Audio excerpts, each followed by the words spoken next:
হ্যাঁ হ্যাঁ রে, আমার সর্বনাশ করে আছে। এই সারাদিনে ওখানে ধান কাটলে আমার মতো গৃহস্থর কপালে কি ভাত জুটবো? হ্যাঁ, ভাত জুটবো? কামলা তো দিতে আইসো, টিয়াটা তো সন্ধ্যাবেলা লয়ে যাইব গা। ভালো ভালো।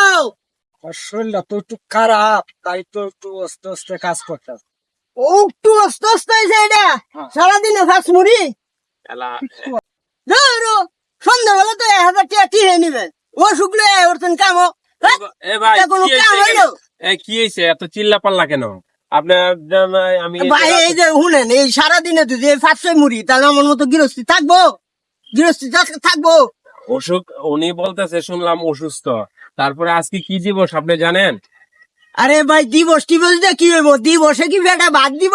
না না, এটা আন্তর্জাতিক শ্রমিক দিবস আজকে। আপনি যে কাজটা করতেছেন এটা একবারে অবৈধ, ঠিক আছে? আজকে হচ্ছে শ্রমিকদের দিবস। আজকের দিনটা সারা বিশ্বে পালন করা হয় 1 মে, বিশ্ব শ্রমিক দিবস। আপনি ওনারে আজকে স্বাধীনতা দিতে হবে, ওনার যতটুকু সম্ভব অতটুকু কাজ করবে। এটা আপনার ভাই বুঝতে হবে। ভাই আমি বুঝি নাই, আমি বুঝি নাই, আমার ভুল হয়ে গেছে। আচ্ছা চাচা, আপনি আপনার মতো করে কাম করে, আমি ভুল করছি। আমার মনে কিছু নিয়েন না। আপনার এখন আর কাজ করা লাগবে না, এখন আমার সাথে চলেন। আর কয়টা খাবেন, খাওয়া দাওয়া করে পরে টাকা নিয়ে বাড়িতে চলে যাবেন। আপনি আর কাজ করা লাগবে না। এভাবে যদি প্রত্যেকটা মালিক বুঝতো শ্রমিকের দুঃখগুলা, তাহলে আসলে সমাজটাই পাল্টে যেত। আমাদের সকলের উচিত শ্রমিকের দুঃখ কষ্ট